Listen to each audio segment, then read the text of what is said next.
Le 22 septembre 2006, le tribunal de Mulhouse va vivre un véritable séisme judiciaire.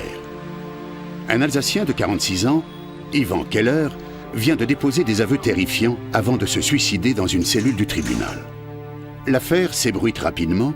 Le procureur de l'Orme, abasourdi et déconcerté, convoque la presse. Avec l'arrestation d'Ivan Keller, nous nous trouvions probablement à Mulhouse devant une affaire criminelle sans précédent. De manière familière, on aurait pu dire quelque peu l'affaire du siècle. Mais évidemment, par la force des choses et le décès d'Ivan Keller, cette affaire restera à l'état embryonnaire de toutes les façons. Comme ses collègues, Jean-Marie Storkel, chroniqueur judiciaire du journal L'Alsace, découvre une affaire sans précédent. Donc, suicide au tribunal, ça entraîne un côté médiatique énorme. Et ensuite, il y avait le doute, est-ce que Keller, en garde à vue, Keller, il dit aux flics, j'ai tué au moins 150 personnes. Et est-ce que c'est un mythomane ou pas? Parce que c'est difficile à croire ce qu'il raconte au départ. 150 victimes. C'est ce que revendique Ivan Keller. Incroyable, d'autant plus qu'il n'est connu des services de police que pour des affaires de cambriolage. Gilles Poirier de la police judiciaire de Mulhouse a suivi son parcours pendant plusieurs années. Nous sommes donc dans la commune de Battenheim. C'est dans cette commune qu'Ivan Keller a commis le premier fait qui l'a fait connaître à la justice, par un vol en réunion la nuit avec violence, qui était commis donc, au début des années 80. Ce fait il a été poursuivi pour ces faits, ainsi que pour des faits commis à Mulhouse, de la même façon, c'est-à-dire des vols en réunion la nuit, avec saucissonnage, des faits très très violents, qui lui ont valu une peine de 10 ans en cour d'assises, à cour d'assises de Colmar. Un parcours criminel qui va aller crescendo. Ivan Keller est né à Mulhouse le 13 décembre 1960. Son père était mineur dans la petite ville de Wittenheim. Il a eu une enfance, vous savez, il était dans une famille donc, de 9 enfants, c'était le dernier, c'était le petit jeune. La famille, ça a été assez dur, puisque le père était très dur. Le père était très dur avec ses enfants. Le père a divorcé, les enfants sont partis un peu dans tous les sens. C'était pas une famille très très unie. Après, d'ailleurs, dans les derniers temps, depuis 7-8 ans, ils ne voyaient plus ni frère ni sœur. Ivan Keller apparaît de nouveau au tribunal de Saverne en l'an 2000 et toujours dans le cadre de cambriolage. Mais les éléments apportés par l'enquête ne permettent pas de le poursuivre. En 2003, une dénonciation anonyme arrive sur le bureau du commissariat de Mulhouse. Elle met en cause Ivan Keller pour des meurtres de vieilles dames qu'il aurait commis dans la région. L'inspecteur Poirier est chargé d'une enquête préliminaire le concernant. On s'aperçoit assez rapidement que Keller, Ivan, déjà est une personne, qui a été condamnée, mais qui ne fait plus parler de lui depuis beaucoup d'années, au niveau judiciaire, à part l'affaire de 2000, où il est mis en cause, mais en fin de compte, un non-lieu a été ordonné. Donc on s'aperçoit que c'est une personne qui a une activité professionnelle, qui, dans ses relations, en fin de compte, vit un peu en vase clos. C'est-à-dire qu'il n'a pas il n'a pas d'amis, il n'a pas de relation avec sa famille. Tous les éléments qu'on reçoit, qu'on récolte dans l'enquête, nous font voir qu'en fin de compte, Keller vit un peu reclus. Ivan Keller possède une petite entreprise de jardinage, Alsa Jardin. En fait, il travaille seul et propose ses services pour tailler les haies ou entretenir les espaces verts. Madame de Messy a souvent fait appel à lui.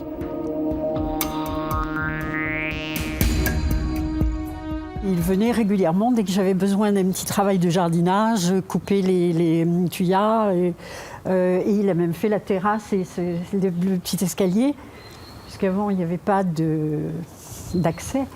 depuis la maison directement à la terrasse, et c'est lui qui a fait ça. C'était quelqu'un de très discret, de très gentil, de très serviable et un travailleur acharné. Il n'arrêtait pas. C'était quelqu'un qui venait à 8 h le matin et qui repartait à 7 h le soir, ayant travaillé toute la journée. Vous l'auriez facilement recommandé à des voisins? Tout à fait, tout à fait. Sans aucune hésitation, parce que c'était vraiment quelqu'un qui m'apparaissait totalement sérieux et fiable. Et vous lui faisiez confiance qu'il a été accusé de cambriolage ensuite? Mais parfaitement confiance, à telle enseigne qu'il avait les clés de la maison et que quand il venait en général, je lui proposais de venir manger avec moi et avec les enfants qui étaient encore à la maison à l'époque. Madame Kayser, comme plusieurs de ses voisins, a elle aussi fait appel à ses services. Elle en était très satisfaite. Il était très correct, quand il disait qu'il venait, il venait. Ah oui, non. Il disait, je peux pas venir tel jour, mais il venait, il terminait. C'est quand même quelqu'un qui, dans le quartier ici, avait fait, chez plusieurs personnes, avait fait des gros travaux, quoi. Enfin, il revenait régulièrement, il avait pratiquement un contrat d'entretien chez les personnes dans le lotissement. Moi, je le sollicitais quand on avait besoin de quelqu'un pour le jardin. C'était lui que j'appelais systématiquement. Pourtant, en 2006, Yvan Keller est devenu la cible de l'inspecteur Poirier. Il est venu le mercredi. Je me souviens, il restait encore les rosiers à tailler. Il a laissé son échelle exactement ici, là. Il a taillé toutes les haies, partout, là. Il a laissé son échelle ici. Et son taille-haie qui était posé donc sur la table, avec je crois, des gants, voilà. En effet, Yvan Keller est interpellé le lendemain matin, le 21 septembre 2006. L'inspecteur Poirier espère mettre enfin un point final à une enquête qui aura duré 3 ans. Mais comment ce jardinier, apprécié de tous, a-t-il pu se transformer en meurtrier? La clé, c'est peut-être cet autre aspect de sa personnalité. Yvan Keller est joueur. Donc voilà l'établissement, le Palace, c'était le PMU à Wittenheim, donc où se rendait Keller, Yvan assez régulièrement, soit le soir, dans la soirée, soit dans la journée, ou alors le week-end. Il passait une partie du week-end à jouer aux courses par course dans cet établissement. En joueur invétéré, Yvan Keller ne se contente pas du PMU. On le retrouve dans des lieux beaucoup plus prestigieux.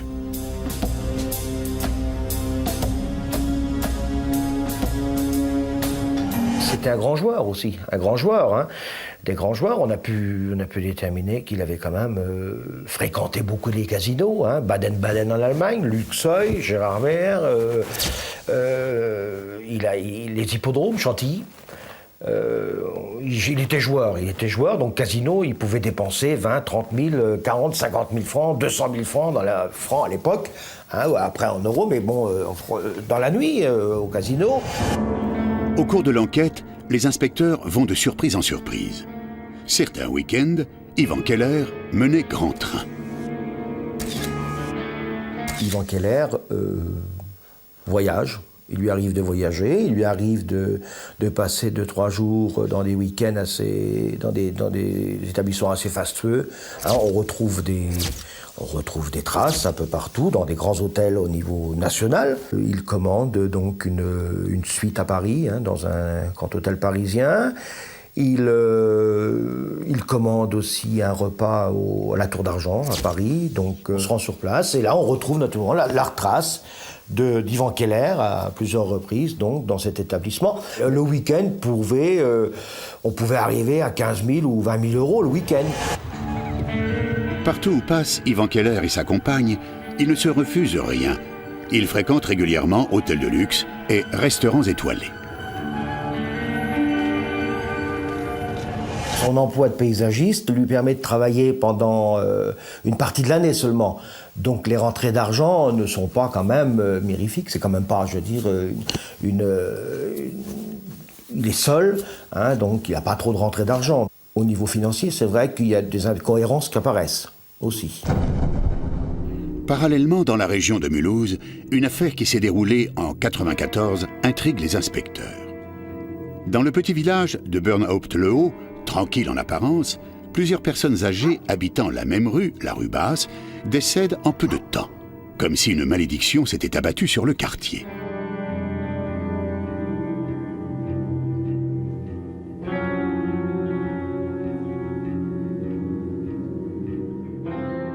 La première, c'était la maison jaune. La maison jaune, oui. Tout à fait. Après, la maison qui est juste devant, donc la maison beige, et puis la maison bleue, qui était donc la dernière victime, donc ma grand-mère. Ce jour-là, une voisine trouve curieux qu'il n'y ait aucun signe de vie dans la maison de son amie. Elle prévient Madame Rochelin, la fille de la victime. On n'arrivait pas à rentrer, la porte était fermée, à clé de l'intérieur, il y avait la chaînette, j'avais la clé, mais je ne pouvais pas m'en servir. Il y avait la chaîne de l'intérieur. La chaîne de l'intérieur, et la clé qui est engagée dans la serrure. Donc ma clé ne servait à rien. Alors on a cassé un carreau, on a enlevé la chaînette, et puis juste jeté un œil dans la chambre à coucher, elle était allongée. Et toute droite dans son lit. Et on a appelé le médecin tout de suite, quoi. Le médecin refuse de donner le certificat d'inhumation, car 2 autres décès viennent d'avoir lieu juste à côté de chez elle. Une coïncidence curieuse. Le village était en émoi. Oui, parce que c'est 2 décès juste à côté de chez vous, en fait. Juste à côté, oui. Les 2 autres maisons. Oui. Et l'autre très près. Et donc, entre-temps, alors il m'a dit, regardez bien, regardez tout. On n'a rien vu d'anormal. Tout était normal. Il y a juste le sac qui était un peu bizarrement sur une table, le sac entrouvert. Et à part ça, on n'a rien trouvé. La mort de la mère de Madame Rochelin est plus que surprenante. À 77 ans, elle était plutôt en forme pour son âge. Ah, tout à fait, ouais. Qui était totalement autonome. Elle faisait donc le jardin tout seul, elle faisait ses courses toute seule, elle gérait tout elle-même chez elle, sans problème. Elle était très passionnée par le jardin et c'était surtout un très beau jardin à l'ancienne, vraiment très fleuri. Un autre élément intrigue Madame Rochelin, c'est la position du corps de sa mère qu'elle retrouve dans son lit dans une posture qui ne semble pas naturelle. La fille de la voisine est venue voir, et puis je l'ai un peu dissuadée, puis elle voulait voir quand même. Elle dit, elle est dans le même état que ma mère. Dans la même position. La même position, c'est-à-dire qu'elle était toute droite. Oui, toute droite, mais le lit était au carré, c'était... Ouais. Un peu trop... Un peu trop, oui. Un trop peu arrangé, quoi. Trop arrangé, quoi, oui. Le doute s'instaure vraiment quand Madame Rochelin téléphone à la banque qui gère le compte de sa mère. J'ai téléphoné à la banque, où elle apportait normalement ses cotisations du club du 3e âge.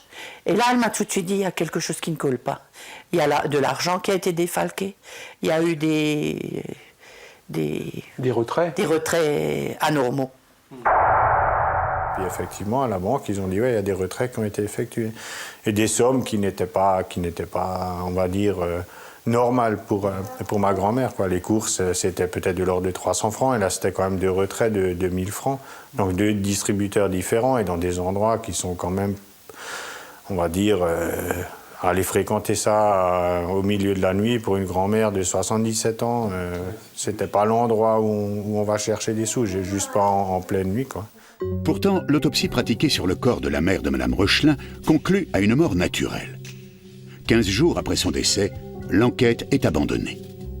Madame Rochelin et son fils restent avec leurs doutes. Il n'y avait pas du tout à faire une enquête sur une personne âgée, décédée dans son lit, avec des circonstances tout à fait naturelles, c'est-à-dire qu'elle était allongée, qu'il n'y avait pas de traces de violence, il n'y avait pas de couteau au milieu du corps, il n'y avait pas de...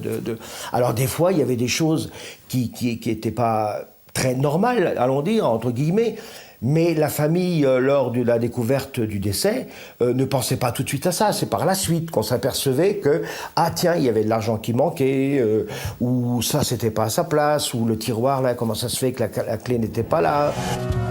Des disparitions d'argent, c'est le cas de la famille Winterholler à Burnhaupt-le-Haut, qui habite, là encore, rue Basse. C'est dans cette maison blanche que la mère d'Antoine est retrouvée morte dans son lit un matin de janvier 1994. Pour nous, c'était une mort naturelle, donc c'est vrai qu'on n'a plus trouvé d'argent. paraît vraiment endormie, comment ça se passe? Elle paraissait endormie, oui, mais un peu bizarre quand même pour une mort naturelle. Les bras le long du corps et puis couverts jusqu'au cou. Je trouvais que pour une personne qui meurt d'un arrêt cardiaque, c'est pas comme ça qu'on les trouve.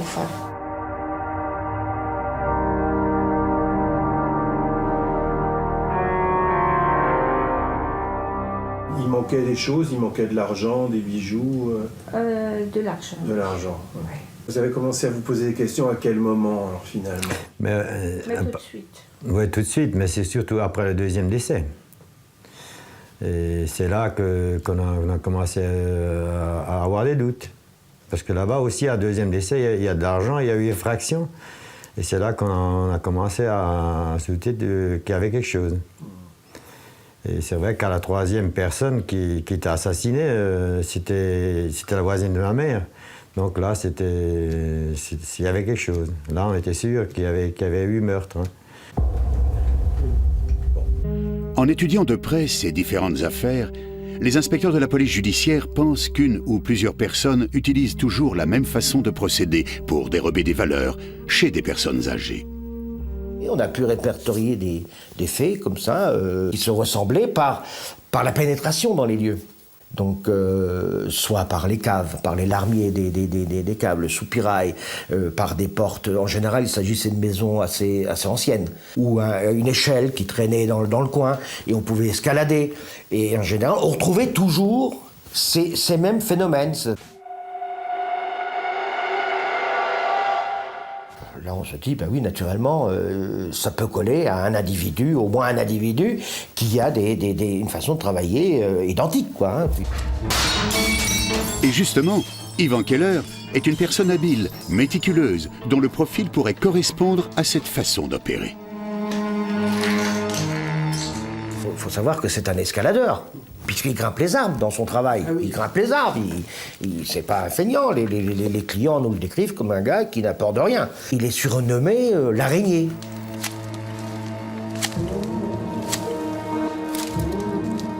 On sait que c'est une personne qui est très déterminée. On s'aperçoit qu'il a une personnalité très forte, très réactif. Il a des actes, des fois, il est instinctif, mais réfléchi. La personnalité d'Ivan Keller correspond bien au profil de l'individu recherché dans ces différentes affaires.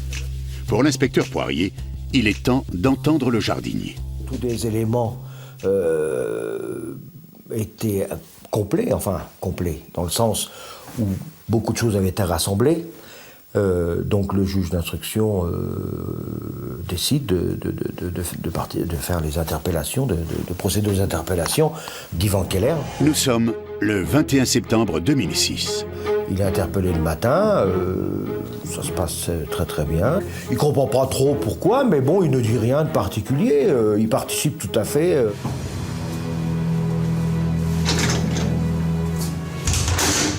Il voulait absolument que le matériel qui était prêt pour aller travailler, bon, ce sont des choses qui sont quand même du matériel de paysagiste, donc il fallait qu'il soit rangé au garage et tout ça, ce qui a été fait d'ailleurs, et puis c'est le seul moment où il a demandé quelque chose de particulier.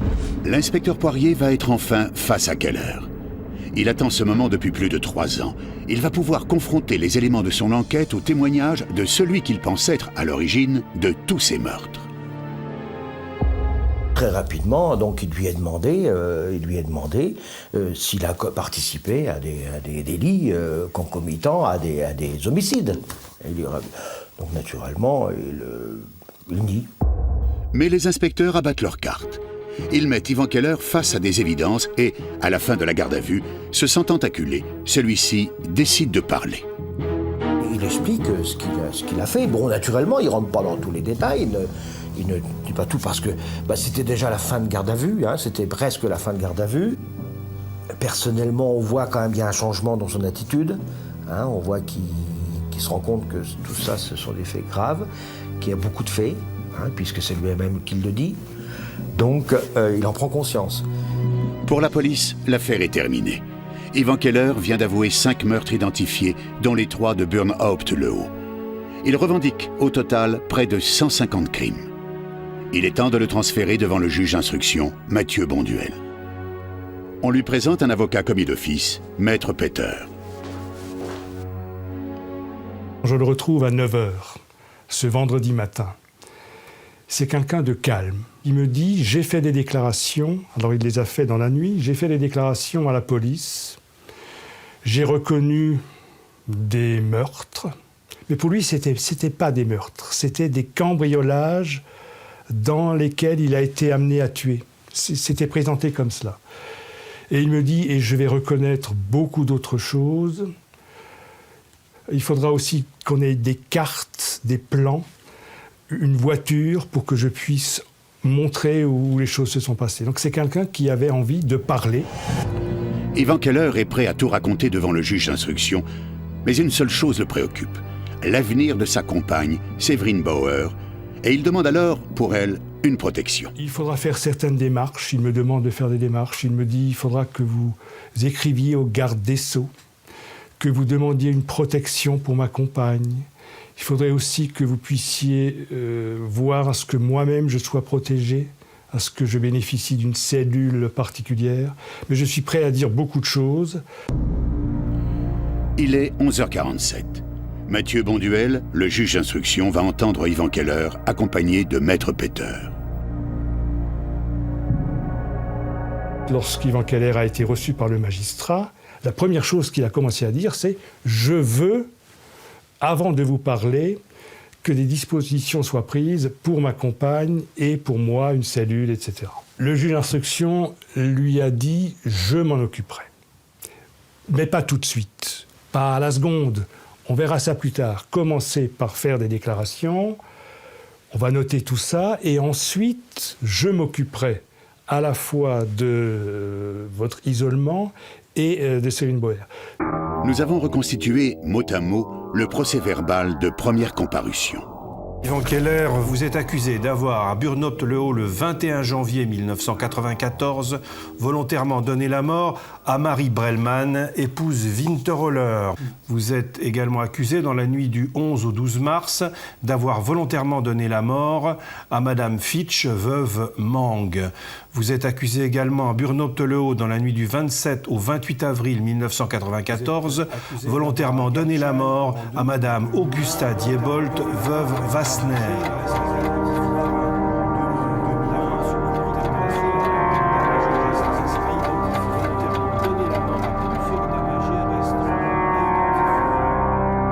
Reconnaissez-vous les faits qui vous sont reprochés? Oui, monsieur le juge. Devant le juge d'instruction, oui, il expliquait comment il choisissait ses victimes.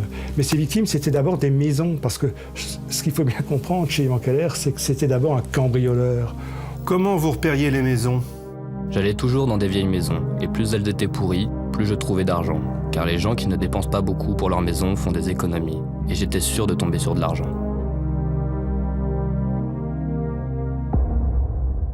C'est quelqu'un qui cambriole, qui rentre par les soupiraux, qui rentre dans la maison, qui rentre dans la chambre, qui voit une personne âgée couchée, qui cherche de l'argent, qui fouille, et lorsque la personne se réveille, là, il l'endort. Il n'a par exemple jamais employé le mot « tuer ». Il ne disait pas « j'ai tué des personnes âgées », il disait « je les ai endormies ». Moi, le terme qu'il employait, c'est « endormi », jamais « tué ». Et il expliquait au juge d'instruction qu'au début, il pinçait le nez pour étouffer. En fait, j'ai compris plus tard qu'en pinçant le nez des vieilles dames, je laissais des traces. Et j'ai compris qu'en mettant juste le chiffon sur la bouche et sur le nez, en l'enlevant à intervalles réguliers, c'était plus efficace, car ces dames paniquaient et respiraient quand même avant de tomber très vite dans le coma. Il faisait ce geste-là, il coupait un peu la respiration, et puis il laissait nouveau respirer, il recoupait, etc. Et il expliquait que ça faisait rentrer les personnes dans une espèce de coma, et qu'elles s'endormaient doucement et définitivement. Voilà.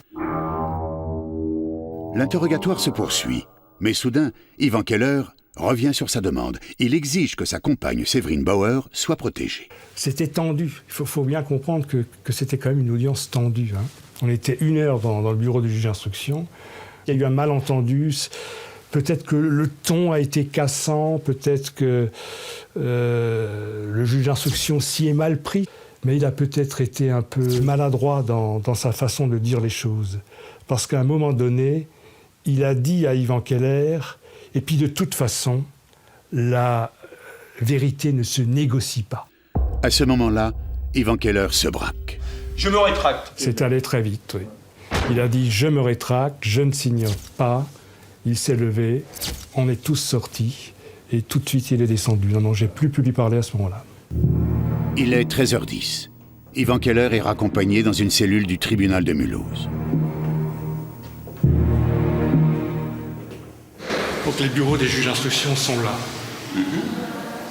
C'est dans ce bureau-là qu'il a été entendu, Ivan Keller, et ensuite il a été amené ici.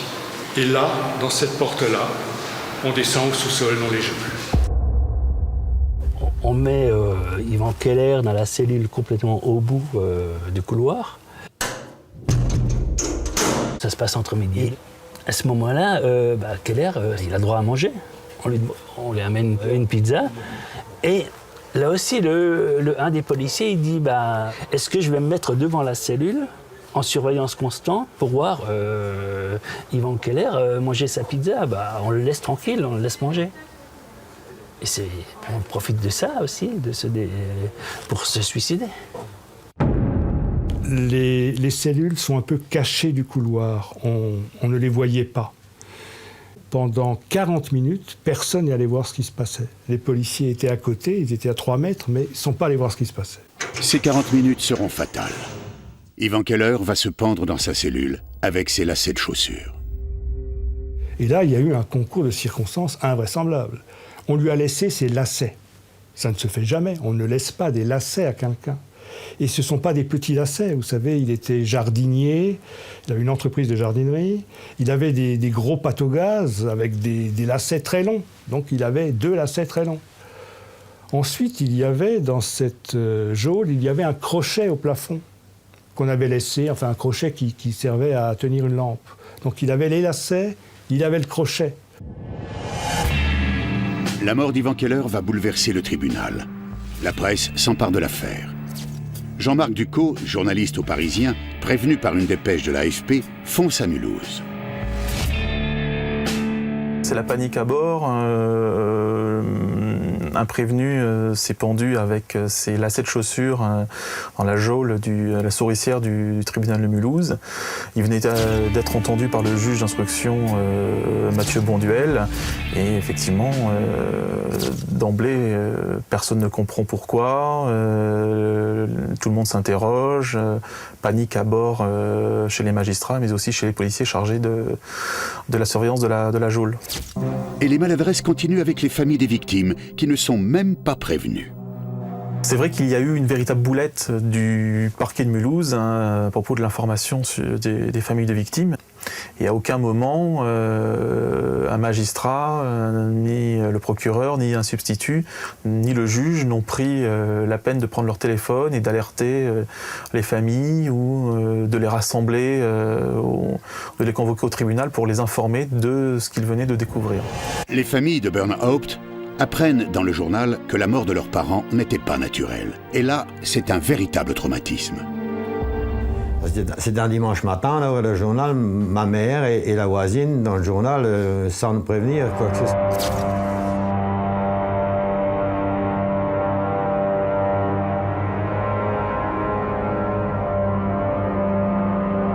Et pour nous, c'était un grand choc. On a tout appris par voie de presse d'une manière froide et puis, on va dire, très peu correcte pour moi. C'était un choc énorme, c'était énorme.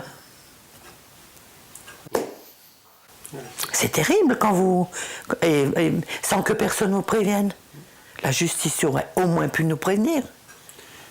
C'est une injustice, c'est une révolte. Enfin, on est révolté pas vis-à-vis de ça, parce que déjà en 1994, on n'a pas fait ce qu'il fallait.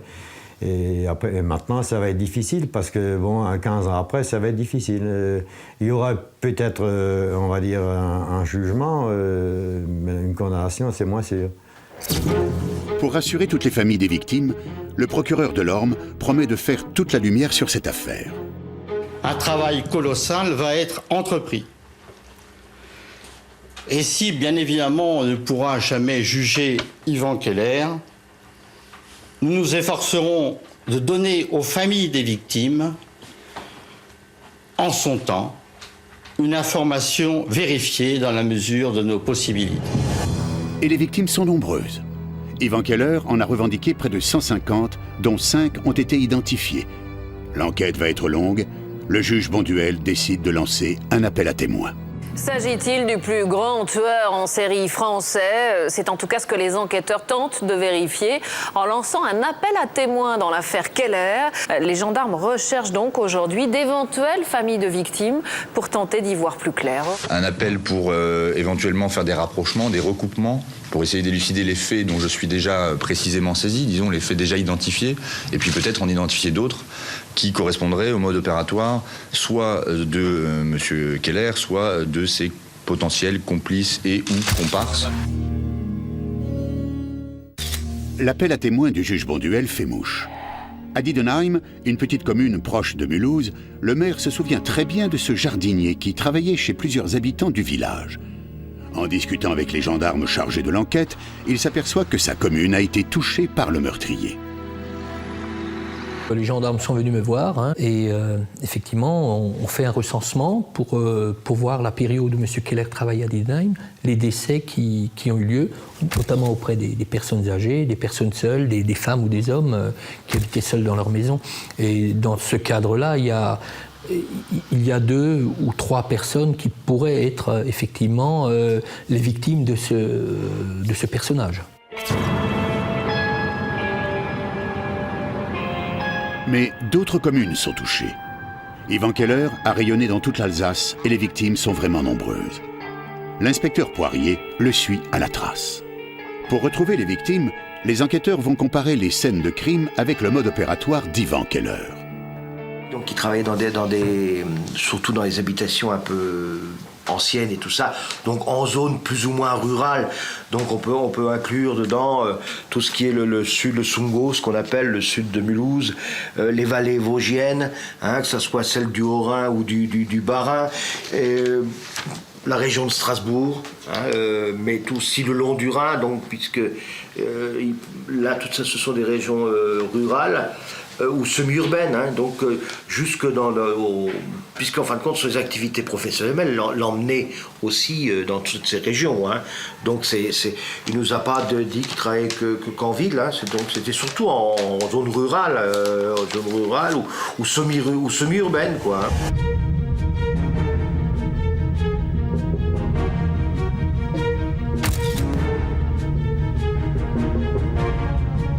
En fin de compte, on peut résumer ça par un étouffement. Il trouve soit un oreiller, un édredon, un chiffon, et puis mécaniquement, il empêche les gens de respirer.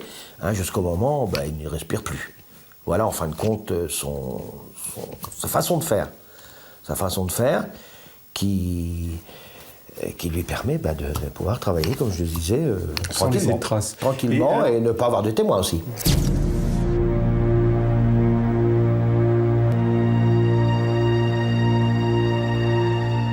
Il remettait les choses en place, il remettait la personne dans le lit d'une façon qui voulait faire tout à fait naturelle, c'est-à-dire recouverte et tout. Bon, des fois, c'était même limite un peu trop.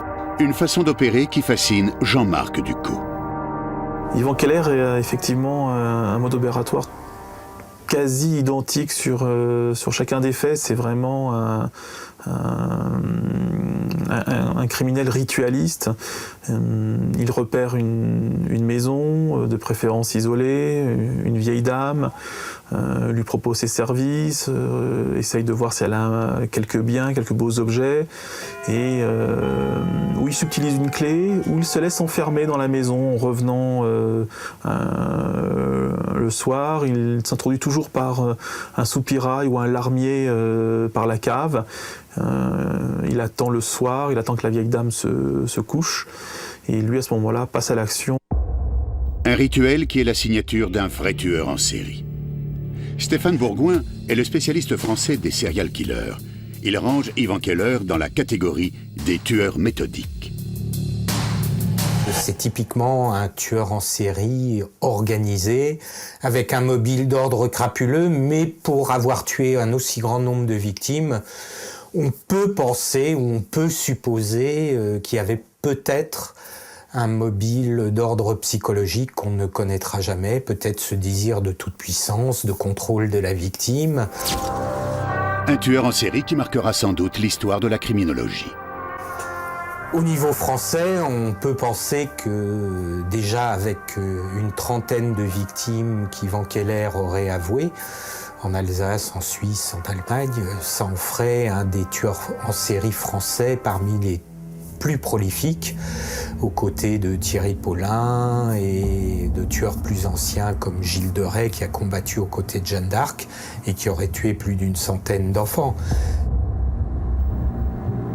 Pour avoir accès au rapport d'enquête, les familles des victimes prennent un avocat. Corinne Herman, juriste au cabinet Seban, travaille sur ce dossier. Et elle ne comprend pas comment Ivan Keller a pu agir aussi longtemps sans être arrêté. C'est incroyable, c'est incroyable. On a eu plusieurs chances d'intercepter la route d'Ivan Keller. Il est dénoncé en 93, donc avant les 3 fameux meurtres qui ont eu lieu à Burnhaupt. Il est dénoncé par son frère. Là, on va quand même commencer à prendre les choses plus au sérieux. Lui continue son parcours de voleur, de braqueur, de cambrioleur, on le sait. Car en effet, curieusement, en 1994, c'est d'abord sur les familles des victimes que se portent les soupçons des enquêteurs. Les familles ne sont pas entendues. Les familles sont plus suspectes finalement qu'Ivan Keller. C'est un retournement de situation dont lui va bénéficier, qui va lui permettre de rester dans l'impunité et d'accumuler les victimes. Ils ont commencé à mener une enquête de proximité, et puis nous, on a été convoqués au commissariat, et puis on a donc dû faire une déposition, quoi. Enfin, une déposition, c'était pas une déposition, c'était plutôt un interrogatoire pour chercher, si en fin de compte, l'auteur de ce qui paraissait être un crime, ça pouvait être nous. Il semble finalement que les enquêteurs, à l'époque, lorsque les familles se plaignent, lorsque les familles ont un doute sur la mort de ses grands-mères, se disent que finalement les sommes qui manquent, des fois des sommes importantes, 30 000, 50 000 francs à l'époque, que les objets qui manquent ont été finalement dérobés par certains membres de la famille. On soupçonnera des petits-fils, on soupçonnera des parents de s'être servis sur les lieux, et finalement pour eux, ces morts-là ne sont pas suspectes puisque les médecins n'ont pas l'air très convaincu que c'est suspect. Donc finalement, ce qui manque, ça a été dérobé par la famille. Et voilà, on ferme le dossier, il est classé et d'autres victimes vont s'accumuler comme ça derrière. Avec les aveux d'Ivan Keller, aucun doute ne subsiste sur la culpabilité possible des familles des victimes.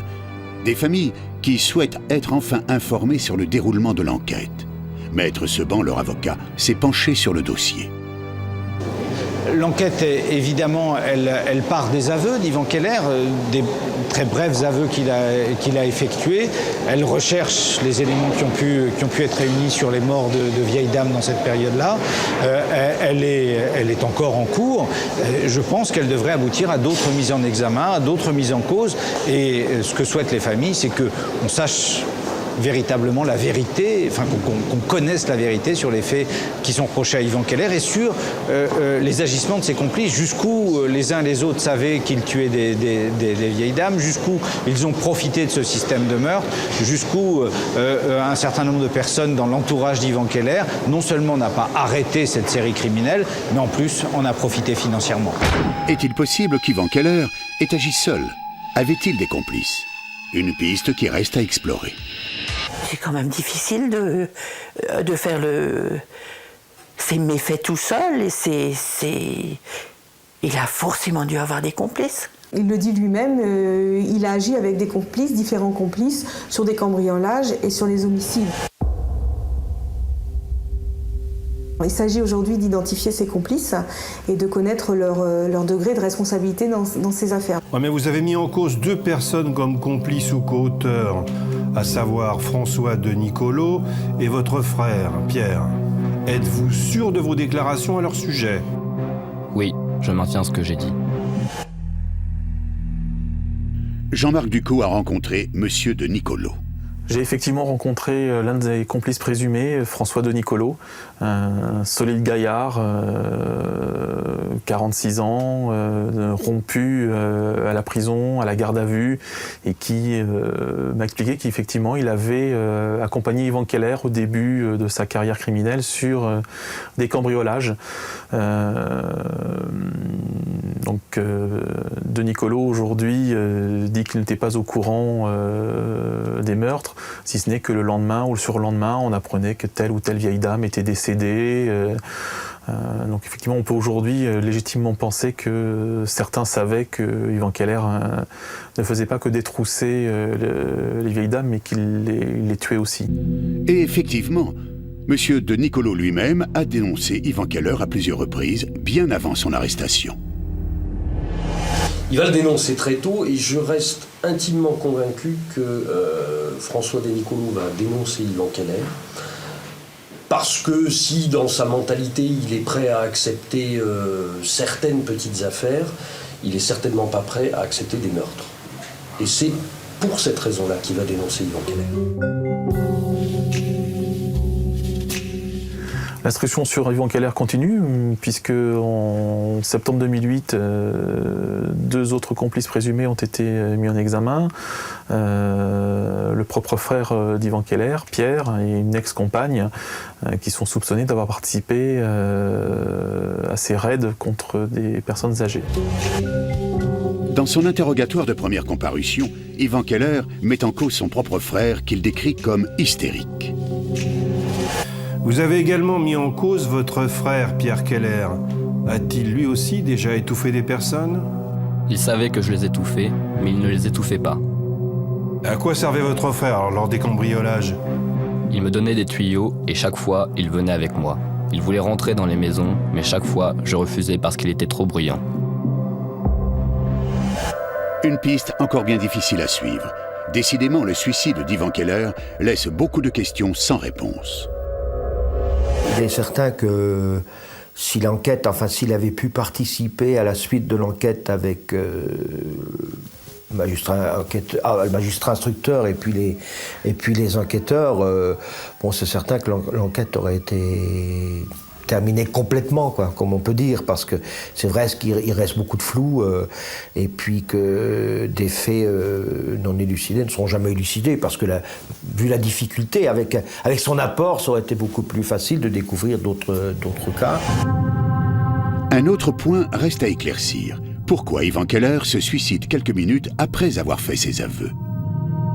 Je crois qu'Ivan Keller, avant tout, une fois démasqué,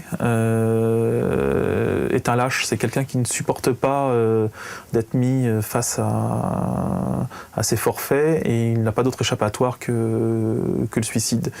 Il a une famille, de nombreux frères et sœurs, et je crois qu'il ne supporterait pas le regard des autres sur le fait d'être un tueur de vieilles dames fragiles, démunies, qui sont effectivement des proies faciles pour lui, qui est un homme solide, costaud, râblé, dans la force de l'âge. Mais pour Corinne Herman, c'est plutôt la touche finale d'un grand criminel. Les criminels en série qui se suicident sont assez nombreux, contrairement à ce qu'on pourrait penser. C'est extrêmement rare que ça aille aussi vite, c'est-à-dire dès le premier interrogatoire qu'il ait pris cette décision de mettre fin à l'interrogatoire. C'est aussi une attitude de surpuissance, de toute puissance vis-à-vis du magistrat et vis-à-vis de la justice qu'il représentait et vis-à-vis des victimes qu'il représentait. C'est un dernier acte vis-à-vis des victimes, c'est « je suis tout puissant et je pars avec mes secrets, vous n'aurez rien, vous ne voulez pas négocier, je ne négocie pas, je mets un terme à tout cela et je m'en vais ». Quant à Maître Peter, il estime que cette affaire reste un énorme gâchis. Quand j'ai appris ce suicide, j'ai été désemparé d'abord pour Keller, parce que Keller, c'est quelqu'un qui devait être jugé. C'est quelqu'un qui ne devait pas mourir dans le sous-sol d'un tribunal. Mais j'ai également été désemparé pour les victimes, parce que j'ai pensé à toutes ces personnes, toutes ces dames âgées, et toutes ces familles qui ne savent pas, qui se posent des questions. Puis j'ai pensé à ce travail des policiers. Il y a quand même eu 3 ans d'enquête avant. On n'est pas arrivé comme ça chez Ivan Keller. Et tout ça a été est tombé à cause d'un manque de savoir-faire, tout simplement. C'est dommage, c'est un grand gâchis. Devant ce désastre judiciaire, Maître Peter, qui est aujourd'hui l'avocat de la compagne d'Ivan Keller, a assigné l'État qu'il juge responsable de la mort du prévenu. Nous avons assigné l'État en responsabilité pour faute lourde en tant qu'avocat de Séverine Boer, et nous avons obtenu gain de cause puisque le tribunal de grande instance de Mulhouse vient de rendre un jugement tout récemment en estimant qu'il y avait une dysfonction grave du service public de la justice, et l'État a été condamné à verser des dommages et intérêts à Séverine Boer. Un jugement du tribunal de Mulhouse auquel Maître Bergman a assisté. Et puis le tribunal va essentiellement considérer qu'il y a une faute lourde, que cette Madame Boer est donc une victime dite par ricochet, puisqu'elle est la compagne, etc. Et ils vont considérer que cette faute lourde est définie par le fait que disposition des geôles, qui ne permet pas donc une surveillance immédiate, ne permettait pas de surveiller 3 cellules en même temps. Ensuite, ce plafond de la geôle comportait une patte métallique qui pouvait servir de crochet. Il y avait le fait aussi qu'il ait pu garder ses lacets, ce qui fait qu'il y a une absence de surveillance, le tribunal le dit dans ce jugement, de 13h30 à 14h10, soit pendant 40 minutes. Et le tribunal considère, c'est une décision, moi je trouve extrêmement courageuse, que nous sommes confrontés à la notion de faute lourde. Et là, le tribunal va donc condamner l'agent judiciaire du Trésor à payer 10 000 € au titre du préjudice moral. L'État est condamné. La compagne d'Ivan Keller indemnisée. Mais une fois de plus, les familles des victimes sont laissées pour compte. Les familles ont soif de vérité.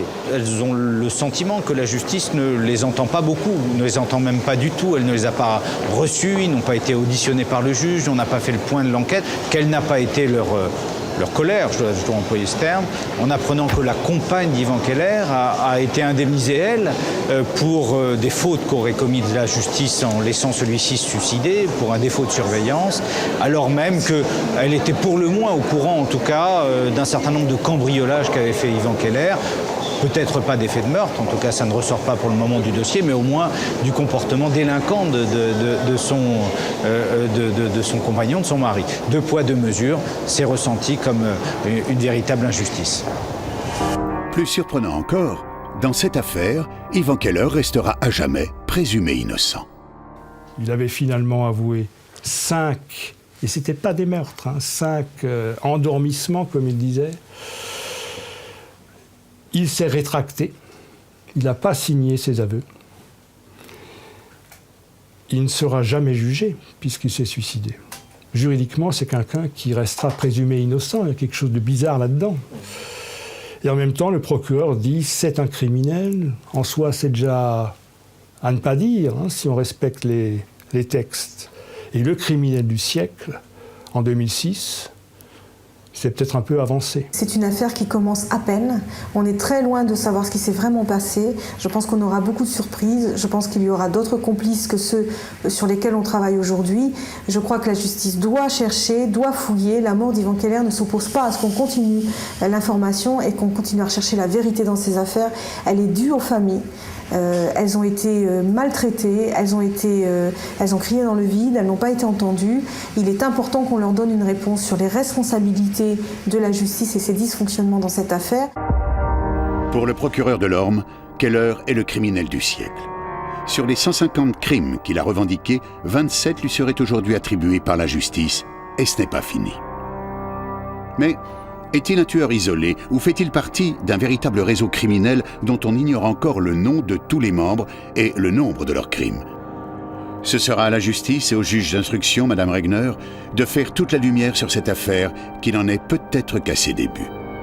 Quant aux familles, qui n'ont, elles, toujours pas été indemnisées, elles attendent toujours de savoir toute la vérité qu'Ivan Keller a emportée à jamais avec lui.